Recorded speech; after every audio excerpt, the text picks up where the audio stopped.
Howdy, welcome to the F1 Hatchet, and also welcome to my last of the How Did They Stack Up series. Today we'll be talking about Red Bull and how well they stacked up against the teams around them. It might be obvious, but it's kind of interesting to see the gaps between them and the rest of the field.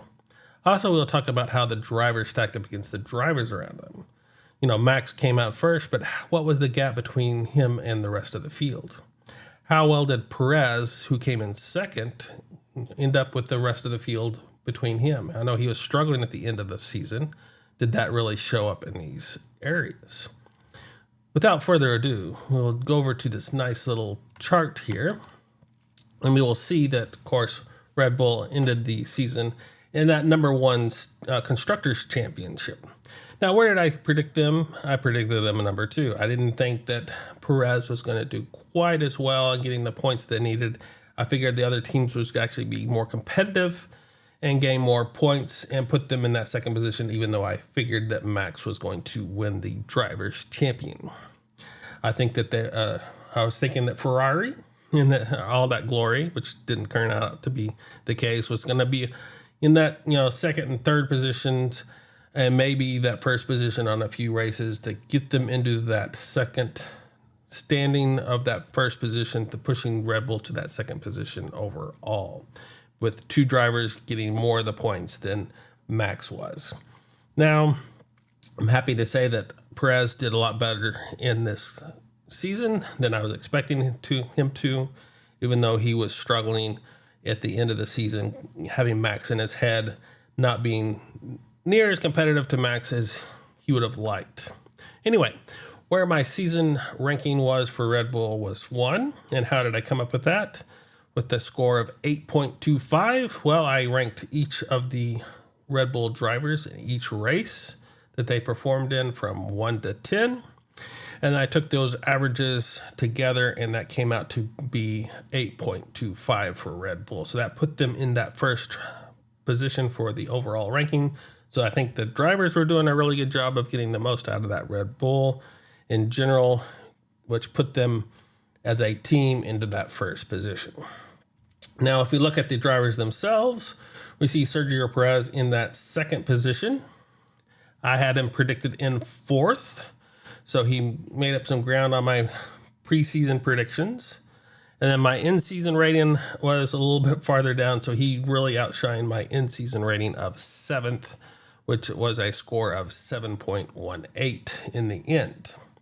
So he has some work to do. He has some mistakes to eliminate throughout the season to really be a true champion competitive driver in that regard, in my view, to get the most out of the car that he's in, to not really be flustered in that regard. But still a good run for Sergio Perez overall this season.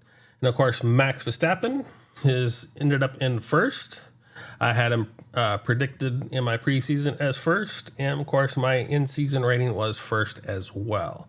Now, I gave him a nice 9.32 score, so he wasn't a perfect run throughout the season, but he was pretty close, as you can see. Not quite a 10, but fairly close to that 10-point mark. He did make a few mistakes here and there, and of course I was rating him on some of those regard because he was in that first position most of the time, so it makes it hard to possibly have that same rating for other drivers around him, as it's hard to really see. Once he gets out into that first position, he kind of maintains it. It's really kind of hard to judge how well he's pulling everything out of that Red Bull. Was he making mistakes, or was that Red Bull really just shining? So there was a few mistakes where he dropped back into second or below and was able to make that up either at the start of the race or during the race areas. So that helped him out in that regard. But overall, he started in first, ended in first, and it makes it really hard to see if he was really pushing that car, or if that was compared to his teammate, or if that was just him being that good. Anyway, we will see how the two teammates compared to each other in the kind of the range of all of this. is because we have them at 1 and 2. So I just kind of skipped that graph altogether, as you can kind of see it here as well. So you can, if you want to just compare the two teammates, you can see Max in red and Sergio in blue. And you can see Max is really consistent in this running. Running in that first or second position. Of course, the lower on this graph, the better, because that's the position you're ending the race in. So you don't want to be in 20th position when the race ends. You want to be in first, the bottom of this graph. So this is, again, you have to look at this kind of in reverse of normally what you might want to expect out of a graph. Now you have the trend lines of all three drivers in those first three positions. So you have Lewis in yellow, Sergio in blue, and again, Max in red. So you can see Sergio Perez and Lewis Hamilton dropping off as the season went on. Not quite getting the positions that they did at the beginning of the season. So kind of getting worse throughout this season now. Sergio's, I think, is more of a head game for him. He was really thinking that he can be competitive for that world champion, where he had a bigger gap between him and Max than I think he was thinking. And so when he started losing some of those, not really gaining that ground, it got into his head, and then it hurt him in the qualifying sessions, making mistakes, which then compounded the issue, because then he would have to come back through the field more, whereas Max was near the front if he wasn't already on the front row, which gave them that nice edge over his teammate. Now, without that head advantage, as I said, I think Sergio was still behind Max overall skill level, but he would have been a lot closer on this graph, because I think he would have maintained those positions. I guess he would just be a little bit farther back. There would be a gap, but it'd be shown a little bit more parallel than it actually shows in this graph. Now, Lewis Hamilton's issue, I think, was more on that Mercedes, trying to figure out the development of that car throughout the seasons, since they went another season in the other concept that they decided that kind of ran its dead end. They weren't going to be able to get the most out of that concept, so they're going to have to switch gears for the 2024 season on their car concept to try to get the most, to be more competitive with that Red Bull. And so I think that's part of why his trend is getting worse as the season goes on as well. But of course, you can see nice easy graph here for Max Verstappen, first, or right there, that first, second positions going through, with except for Singapore, where he dropped back into that fifth position. And of course, that 10 is that official driver's point standard. So anything above that is kind of useless for these drivers, as they're at the top of their game, where they need to get points pretty much every race to be truly competitive and try to truly go for that, crown world championship error. It's that consistency throughout the season. And you can see Red Bull, especially with Max, in this regard, is very consistent across the board, with that one off that kind of pushed him back into that error. So that kind of gives you that feel for where Sergio Perez is. And this is basically the same thing as just with for Max. So there's no one in front of him, so this is just eliminating Lewis Hamilton out of this graph, so you can really compare the two drivers for Red Bull in this sense, and see what that gap is that we really see between Sergio Perez and Max Verstappen. Just kind of gets rid of some of the clutter, and you can kind of see Sergio was not doing a bad job. He just wasn't doing the excellent job that Max was throughout this season. And then, of course, that got into his head and had those offs where he really had to push back into the field to get as many points as he could.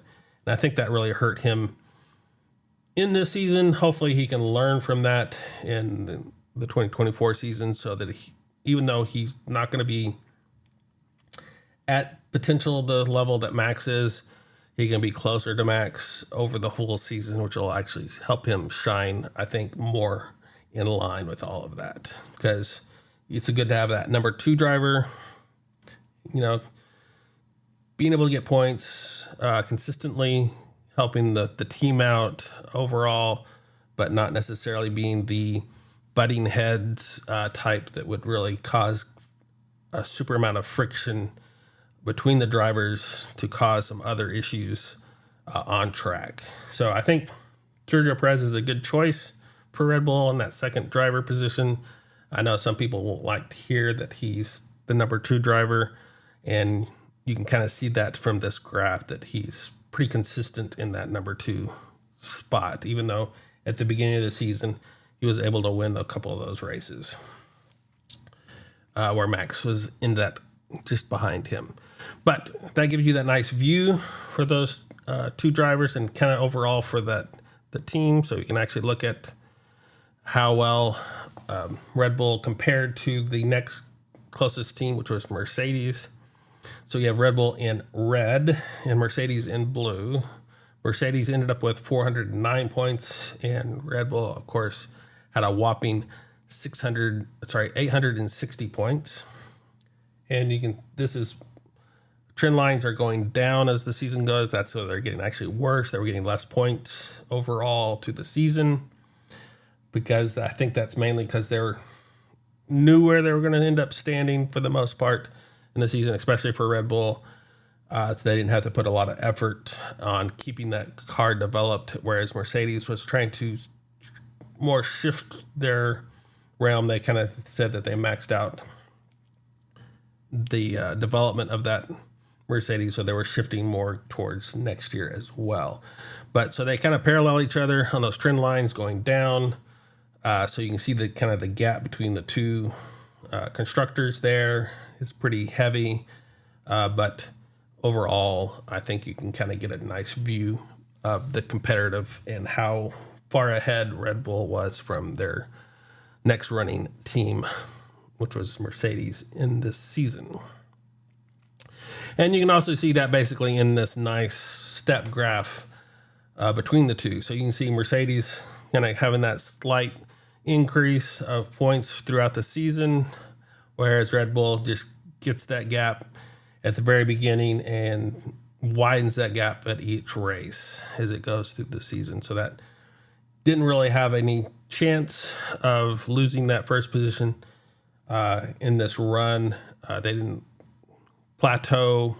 They kept going up, kept getting points. They didn't stall out like you saw some of the other teams that kind of started flatlining, where it allowed the next team to gain ground on them or potentially cross them in this run. Red Bull was fairly dominant this season, as we know, and you can kind of see that in this graph. So fairly straightforward how they stacked up, comparative to each other. This just kind of shows you really that distance that they were ahead of the rest of the field. So I also have just a couple of charts here, just in case you were wondering, and you could pause this if you wanted to look at it.